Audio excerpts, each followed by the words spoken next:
Saya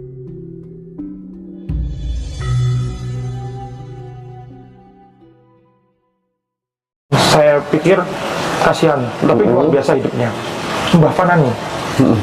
Mbah Fanani itu adalah seorang tokoh yang lagi laku gila, tanpa gila. Dia menenangkan dirinya di Dieng sana. Cuma waktunya dia kan sekarang bertambah panjang terus nih. Karena orang datang sana minta tolong, jadi ya tidak selesai lakunya. Itu tidak bisa kembali lagi tuh. Musafir kan dia dulu? Iya, tapi itu tidak bisa kembali lagi tuh. Jadi kami dulu di guru kami bilang, apa yang kamu mau pilih? Masuk jalan sufi atau tapak gila? Cuma kalau tapak gila nggak ada jalan pulang. Saya sempat berpikir, apa kamu masuk ke situ? Tapak gila itu nggak ada jalan pulang. Pulang hanya kematian. Tapak gila itu berarti dia pura-pura gila gitu? Pertamanya Om. Habis itu gila beneran. Habis itu gila beneran? Iya. Berarti itu bisa menjadi pembelajaran dong bagi teman-teman semuanya gitu ya. Kalau pura-pura gila kan jadi gila beneran. Iya. Berarti kita pura-pura kaya aja biar kaya beneran gitu ya. Iya.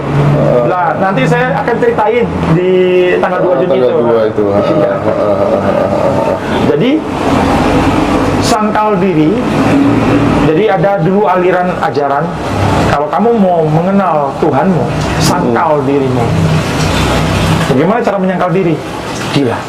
Oke. Ciri-ciri pertapa yang sudah tidak haus duniawi apa? Oh, kalau pertapa yang jauh dunia ya seperti itu. Istilahnya kayak kalau pertapa itu kan ada dua macam ya. Pertapa yang tidak harus dunia itu biasanya ya kita nggak tahu karena kan dia nggak ada publikasi sama sekali dan lain-lain. Tapi idealnya akan seperti apa? Karena kan pertapa masih banyak kan, aku ketemu beberapa pertapa itu masih dilayani sama muridnya. Itu belum itu. Kan dikasih gitu. Belum itu. Belum ya. Kalau pertapa yang memang benar-benar pertapa itu seperti yang di Gunung Merapi. Itu murni pertapa, umur beliau udah 300 tahun lebih. Makannya gimana tuh? Itu udah dari makanan, bukan soal makan lagi. Oke. Jadi kalau mereka udah bertapa benar-benar, mereka hanya memakan saripati dari alam. Oke. Itu bisa bertahan saya berapa lama kan Yang Budi? Beliau bertahan udah seratusan tahun. Tanpa makan? Kan hidupnya dua alam. Jadi gini, dalam Kundalini ada satu teknik bisa bernapas di luar napas yang umum. Manusia bernapas melalui paru-paru dengan di hidung atau di mulut. Tapi dalam teknik Kundalini ada satu lagi pernapasan, dia mengadopsi dari sistem tubuh dengan masuknya oksigen ke pori-pori tubuh. Nah, seorang pertapa kalau sudah nggak makan lagi, kami biasanya dulu di awal diajarkan cara makan saripati. Cuma saya nggak nekunin ke situ karena saya pikir saya masih kepengen makan yang nyata gitu. Jadi dia belajar untuk makan semua saripati. Kalau dia berhasil kenyang, dia tidak akan suka lagi ke makanan yang lain. Cuma proses itu butuh waktu karena menyesuaikan diri manusia. Itu. Jadi dia berarti urip sak jroning mati ya gitu ya. Kira-kira ini seperti itu ya. Belum ada saya ketemu petapa yang benar-benar petapa. Sekarang kan muncul di YouTube, muncul apa ya, seperti itu jadinya. Seperti saya sendiri gitu ya. Gitu, masih pakai pakaian begini. Nah, sebagai seorang pertapa, bagaimana pandangan Kanjeng Budi terhadap dunia dengan segala kemewahannya, segala yang membuat orang takjub, bahkan orang rela mati-matian meskipun itu tidak akan dibawa mati gitu. Bagaimana sudut pandangnya Mas seperti apa gitu sebagai seorang pertapa? Kalau saya lihat dengan keadaan sekarang di luar, orang yang benar gini, saya sih anggap itu bagus, baik aja. Karena mereka yang penting ada tujuan yang mereka bisa lakuin. Karena saya malah nggak suka orang yang nggak punya tujuan hidup gitu. Kalau orang dia mau bekerja, ngumpulin uang sebanyak itu kan tujuan juga bagus itu. Saya senang orang itu. Cuma nanti suatu saat saya berdoa, berharap supaya terbukalah pola pikir dia hingga mau berbagi dengan yang lain. Jadi tujuan hidup penting banget? Penting. Jangan hidup tanpa tujuan hidup. Buat apa hidup jadinya? Ketika kemudian tujuan hidup penting, apakah tidak kemudian tujuan itu menjadi lebih penting daripada hidup itu sendiri? Itu nanti ke fase berikutnya. Oh, jadi ini soal fase ini masih di bawah berarti ya? Iya, jadi gini, Om. butuh fase ya? Ya, setelah Om kaya, Om sudah punya semuanya, akan masuk ke fase yang baru. Oke. Om akan peduli terhadap sekeliling Om. Om akan peduli terhadap. Tapi Om sampai dulu ke fase itu. Iya. Makanya yang sekarang ini kan belum kayak gitu karena belum sampai ke fase itu. Kalau Om udah punya uang melimpah, tidak ada lagi yang Om mau lakukan. Akhirnya Om masuk ke dalam peduli kepada sama, peduli itu fase hidup tuh. Oke. Iya. Jadi memang punya tujuan juga benar. Iya.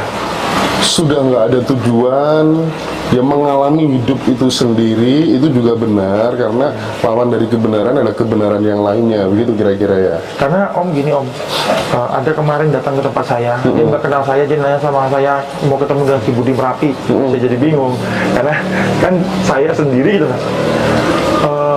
Dalam hatinya tuh saya lihat ada banyak sekali kesedihan. Ini makanya saya bilang kalau Anda masuk dalam jalur pengusaha, masuk dalam jalur orang yang bekerja sukses, tamatin itu, maksudnya lakukan sampai Anda mencapai karir Anda. Karena setelah itu Anda akan terbuka pikiran untuk Anda berbagi kepada orang-orang yang lain seperti ini. Jadi ada orang ini, dia ditinggalin sama suaminya, ditinggalin anak-anak yang sekolah, anaknya sakit semua, uang dari mana untuk biaya itu dan lain-lain. Sampai dia datang ke tempat saya itu dalam hatinya tuh ada pikir, berapakah aku harus keluar uang untuk sini aku tuh. Jadi saya bisa membaca hati mereka tuh, saya bilang turun ke bawah, nanti saya akan nemuin kamu. Jadi itu perlunya orang-orang yang tadi ini Pak, yang mencapai titik ini. Misalnya Om Hendra, sampailah limit Om Hendra berhasil. Setelah capai limit itu, pertama semua yang dibawa Om Hendra kan sejahtera. Kalau Om Hendra belum mencapai itu kan udah sejahtera mereka. Mereka udah ngikutin waktu menjual apa istilah diri mereka mati-matian ikut Om Hendra keliling kemana-mana. Kalau Om Hendra belum capai limitnya kan kasihan mereka. Mereka udah ngorbanin separuh hidup untuk ikut itu. Jadi saya minta dalam persiapan jalan pulang itu ada dua hal. Bukan cuma satu aja untuk jalan pulang. Jalan pulang itu ada dua hal. Sebagai orang yang jadi kepala keluarga, jalan hidup untuk pulang tuh yang dipersiapin itu cuma dua. Pertama, kalau dia mati sudah tak cukup ransum buat keluarganya. Jangan setelah kematian istrinya meminta-minta, anaknya hancur semua, terlibat utang yang besar. Nggak bisa pulang kayak gitu. Persiapin jalan pulangmu, usaha, jadikan kamu sukses dalam usaha itu. Yang kedua, persiapan pengenalan akan Tuhan. Kalau dua jalan ini mengerucut kepada satu, yaitu Gusti. Itu yang harus dilakukan sebagai manusia. Kecuali pertapa. Pertapa juga punya tujuan. Tujuannya? Kepada Gusti. Kepada Gusti. Dengan jalan seperti ini tadi. Oke. Bahayanya menjadi orang pelit dan perhitungan itu apa? Kanjeng Budi yang dari pengalaman kehidupannya dijalani oleh Kanjeng Budi sendiri, berinteraksi dengan banyak orang gitu kan ya, ketemu Pak Heru yang dia menganggap uang itu sudah tidak lagi nominal ibaratnya, dia udah kasih aja sebagai rasa syukur. Bahayanya jadi orang pelit itu apa sih? Orang pelit itu bahaya sekali ya. Nanti pertama efek yang terbesar itu kan di lingkungan pasti nggak diterima orang. Nanti saat dia kesusahan, siapa yang mau bantu? Tapi jangan salah, orang pelit itu tuh sebenarnya keadaan juga. Mungkin dulunya dia tuh susah. Jadi bagaimana mendapat uang itu susah. Cuma dia masih mengingat susahnya terus sampai ke depan. Susahnya begitu. Tapi kalau dia sudah pelit, tetap nanti ada jalan untuk dia. Pasti nanti suatu saat dia akan terbuka. Di saat ya paling nanti kalau mendekati nyawa pulang atau masalah yang besar pasti bisa berubah. Ini penting saya tanyakan karena hasil kesimpulan perjalanan saya secara pribadi sih memang kesadaran itu bisa naik dengan cepat diawali dengan kita nggak pelit sih. Nah, kalau latihannya Kanjeng Budi sendiri supaya kemudian tidak terjebak ke pelit, terus kemudian perhitungan sama uang, itu latihannya seperti apa Kanjeng? Oh, jadi gini Om harus pisahin dulu. Pelit, perhitungan itu beda lagi dia. Jadi orang perhitungan belum tentu pelit. Tapi memang orang yang hidupnya hari-hari dihitung. Jadi ada untung dan rugi. Oh gitu ya. Kalau pelit ini orang yang memang merasa hartanya adalah miliknya. Jadi kalau dia bagi harta itu dia merasa hartanya berkurang gitu. Itu orang pelit sebenarnya, karakter yang muncul. Tapi ini namanya kan karakter. Bisa suatu saat ada terjadi sesuatu pasti karakter ini bisa berubah. misalnya kecelakaan besar atau goncangan besar atau apa atau sesuatu yang menguncang nyawanya, itu bisa berubah itu jadi baik dia. Nah, ini pelit kadang-kadang pelit sama sekelilingnya, nggak pelit sama yang lain. Jadi pelitnya tuh macam-macam. Oh. Bisa pelit sama orang tapi sama selingkuhan nggak pelit. Oke. Kan banyak banget cowok-cowok yang sama selingkuhan apa aja dikasih, sama istrinya pelit yang minta ampun. Ya jadi pelit ini ya gitu Om, ribet mau ngomongnya Om, karena terlalu banyak cabangannya itu pelit. Yang jelas pelit itu istilahnya bisa berubah. Istilahnya bisa berubah kalau terjadi sesuatu gitu, yang mengguncang hidupnya mungkin begitu ya. Benar. Tetapi memang itu yang harus kemudian kita latih sebenarnya. Soal nyali aja kan ya sebenarnya. Jadi gini juga Om, kalau Om ngomong pelit orang, Om juga harus lihat misalnya orang ini yang ngomong orang ini pelit, orang ini, Om harus lihat juga karmanya orang ini apa menyebabkan orang ini pelit sama dia. Jadi itu semua ada hubungan gitu. Iya. Jadi kadang-kadang dia tuh pelit sama saya. Nah, dia nggak lihat diri dia ada karma apa yang menyebabkan orang itu jadi susah keluar uang untuk dia. Iya. Pelit itu Om perhatiin lah, orang pelit itu pasti cuma ada yang tidak pelitnya di bidang lain gitu.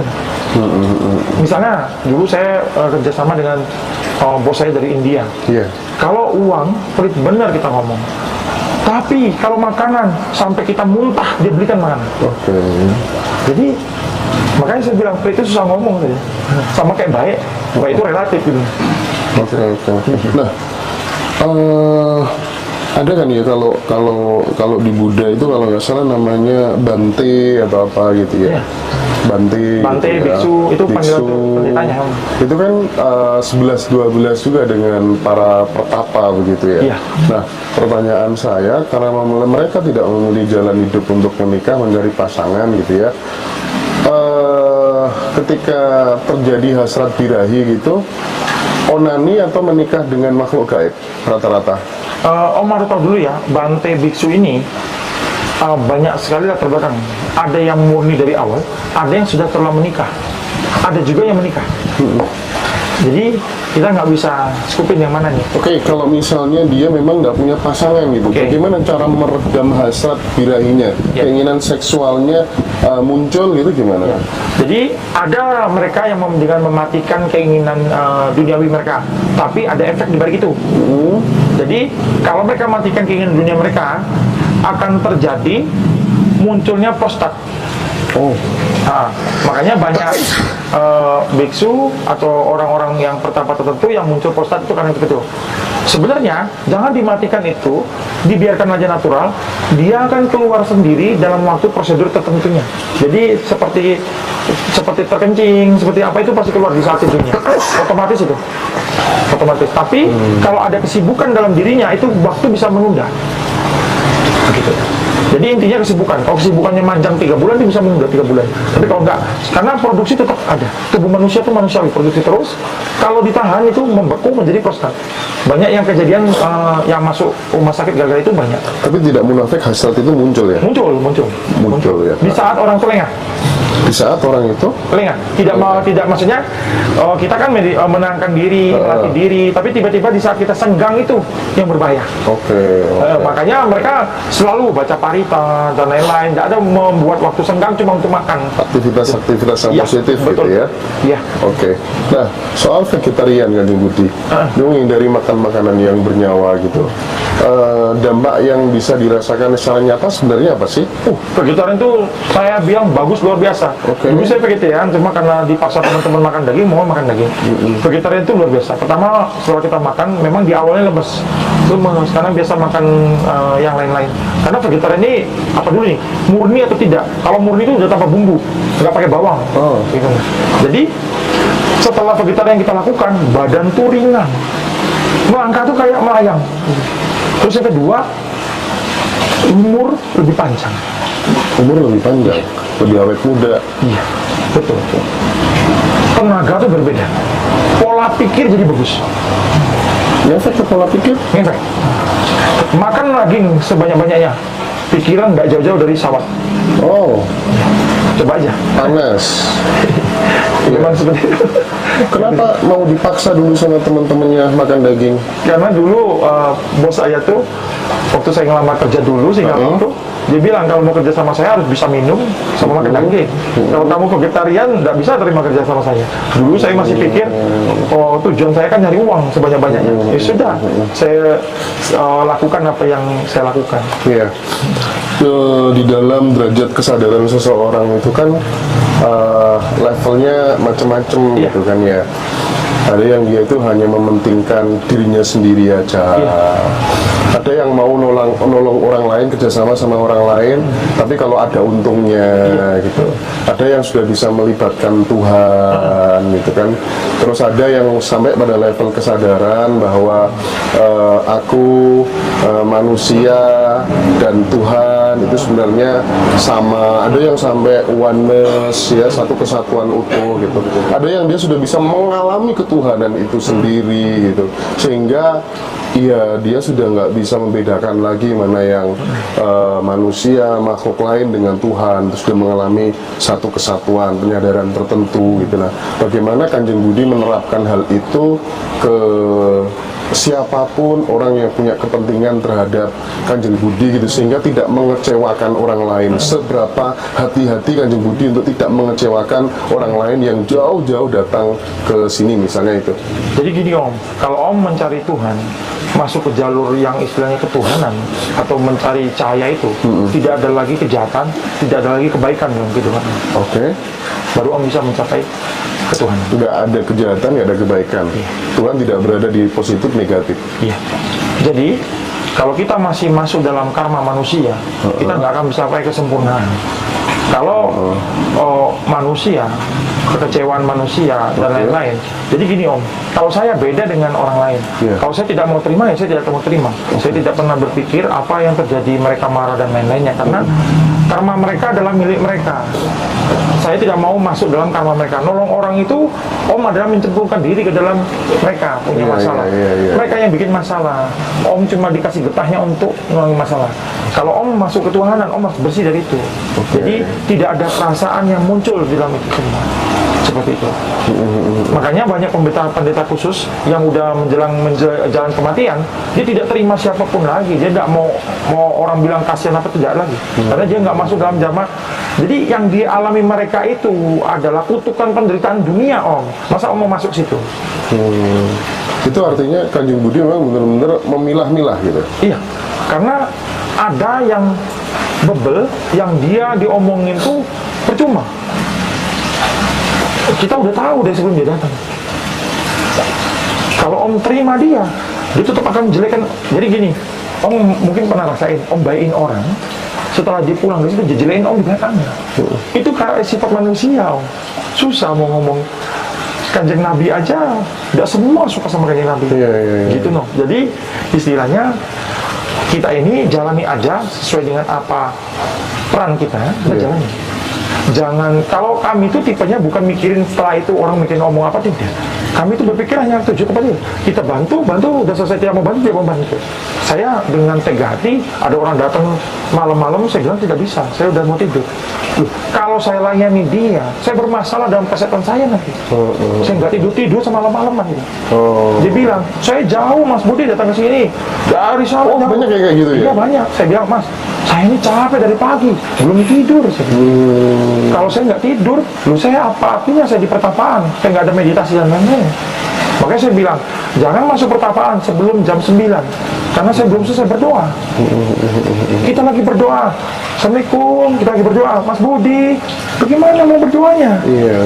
Jadi, kita harus tentuin pilihan.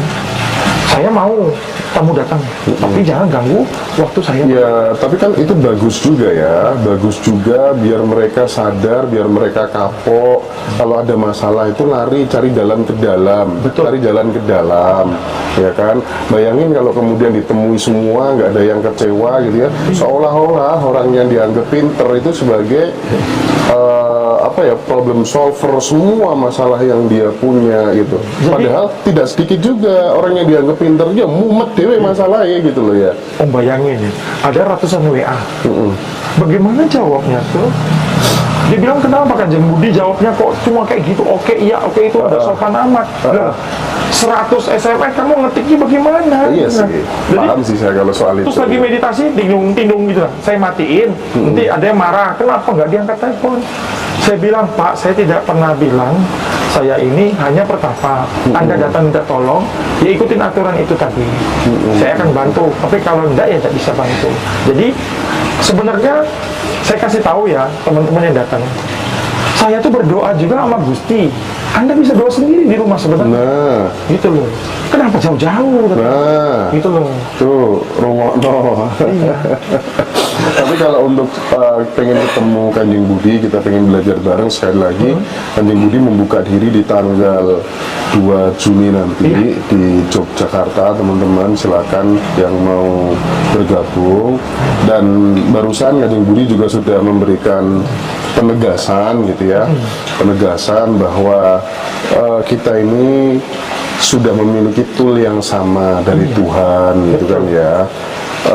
Tidak perlu kemudian menggantungkan diri kepada orang lain gitu, karena saya dulu pernah begitu kan. Jadi saya bukan ke dukun sih, saya ke ini, saya tuh dari dulu gitu kan sudah bisa membaca oh kira-kira wajahnya orang ini nanti dia pasti akan jadi pejabat, ini dia pasti akan tinggi nanti, prestasinya bagus gitu, pasti jadi orang berhasil gitu. Sehingga saya melakukan investasi banyak ketika saya waktu masih kuliah dulu, investasi ke teman-teman yang bakal dari sorot matanya gitu, aku udah bisa naker gitu. Nah suatu ketika gitu ya, karena saya mengidolakan senior gitu ya, sekali dua kali dikecewakan gitu ya, terakhir saya nggak bisa menerima, waduh ternyata gini ya kalau kita bergantung sama orang lain itu. Disitulah kemudian saya janji mulai detik ini saya nggak akan menggantungkan nasib saya kepada para senior saya ya, karena saya basicnya aktivis dulu kan, dan mulai saat itu saya bilang saya akan bikin kursi sendiri mulai saat ini sampai sekarang gitu. Nah minimal itu pengalaman pribadi saya gitu, harusnya ketika wis jauh-jauh ya Kanjeng Budi nggak mau ditemui, itu harusnya bagus juga Kanjeng Budi, dia akhirnya sadar dan mulai percaya kepada dirinya sendiri aja gitu. Ada sisi positifnya gitu. Iya, ada. Ya sering-sering aja dibegitukan gitu sebenarnya. Cuma memang kadang-kadang yang dari yang pada datang ini, kadang-kadang memang kenapa saya juga banyak nemuin juga karena ada memang yang dari awalnya dia nggak tahu. Tulis Jadi mas komennya deh Mbak. dia nggak sadar Ya. kok kenapa begini hidupnya. Nah, itu memang kadang-kadang ya kita kadang-kadang yang bantunya di situ. Iya sih. Kadang-kadang ya susah ngomong itu kan, jadi kasihan juga kadang-kadang lihatnya ada yang udah bertahun-tahun jatuh bangun aja, padahal masalahnya tuh kalau begitu diselidiki, oh cuma ini toh gitu. Jadi kebanyakan itu mereka tuh ada yang gara-gara orang lain ngomong, Iya. terbentuk takdir baru, dia percaya di dalam itu. Ada yang gara-gara orang lain ngomong, akhirnya dia keluar uang besar itu semua gitu. Iya sih. Banyak itu semua. Jadi sebenarnya kebanyakan itu yang datang itu, kalau saya ngomong ilmiah, namanya mental block. Mental block. Apa itu mental block? Ya itu, jadi apa yang dia percayain tadi itu, dia percaya dalam alam bawah sadarnya, akhirnya membentuk dia dalam kehidupan nyata. Oke. Kebanyakan begitu. Nah teman-teman, habis ini akan ditulis nomor WA untuk pendaftarannya. Teman-teman nanti atau bisa cek link di bio atau deskripsi YouTube Ngaji Roso. Itu ada nomor WA, silahkan di-chat aja untuk pendaftaran gitu. Jadi kan kadang yang datang itu Kanjeng Budi udah dikasih tahu begini, tapi dia masih alasan aja, tapi nggak bisa, dia tuh bener-bener nggak merasa bahwa dirinya berharga, nggak merasa bahwa dirinya sempurna, derajatnya lebih tinggi daripada uang, sehingga dia mati-matian mengejar uang yang derajatnya lebih rendah daripada dia gitu. Banyak alasan kan kira-kira. Jadi Om, kadang-kadang memang ada yang sedih juga yang datang Om. Jadi ada yang menyedihkan juga, ada yang tidak, ada yang ngeyel, ada yang apa. Jadi memang Om kadang-kadang ya, cuma sekarang ini berbedanya Om, di Petapaan ini sekarang banyak datang yang kaum terpelajar. Mereka mau belajar tentang meridian, karena kan meridian ini yang baru, tentang pengetahuan tentang partikel dan lain-lain. Karena banyak yang terpelajar datang. Oh gitu ya. Iya. Jadi menariknya Kanjeng Budi itu nanti yang pas pelatihan kita tanggal 2 itu dikombinasikan ya, Iya. antara sisi sains dan spiritual gitu, Iya. dicari titik temunya begitu Nah, kan? nanti saya cari kendala mereka itu apa. Makanya di cleansing pertama itu penting banget. Karena akan tahu, oh orang ini masalah di sini. Nanti kita bisa gampang bimbing ke depannya. Oke. Ada nggak Kanjeng Budi yang sudah ditangani Kanjeng Budi, tapi dia benar-benar bisa membuktikan, waduh Kanjeng Budi terima kasih banyak, setelah saya mempraktekkan ini, itu, ini perubahan hidup yang bisa saya rasakan gitu. Ada nggak pengalaman hidup ini? Banyak loh. Kalau nggak gitu nggak balik lagi mereka. Nah, Biasanya mereka balik lagi kasih terima kasih Oh, dan gitu. lain-lain gitu. Ada yang jodohnya susah, akhirnya kita ini bersihkan, kita rubah semua, 3 hari kemudian dapat jodoh dia. Langsung tuh dibilang ini dapat juga investasi besar dan lain-lain. Jadi ya kalau nggak kayak gitu mereka nggak balik lagi. Banyak ini kan gitu yang ya. penuhnya jadwal ini orang yang balik lagi karena senang gitu. itu ya nomor handphonenya teman-teman silakan udah saya sematkan. Jadi kalau misalnya jodoh itu problem utamanya apa Kanjeng Budi sebenarnya? Ada 2 sisi, sisi ilmiah sama non ilmiah gitu. Jadi kalau sisi ilmiahnya itu saya masuk ke psikologi. Iya. Jadi karakternya dia, ruang lingkupnya dia, terus cara dia berkomunikasi itu mempengaruhi dan penampilan dia itu mempengaruhi. Tapi kalau sosial non ilmiah mungkin bekas ada tutupan dari dendamnya seseorang yang dia kecewakan Oke. dan lain-lain. Jadi ada 2 sisi memang harus diperiksa dulu dua-duanya. Seperti itu. Iya.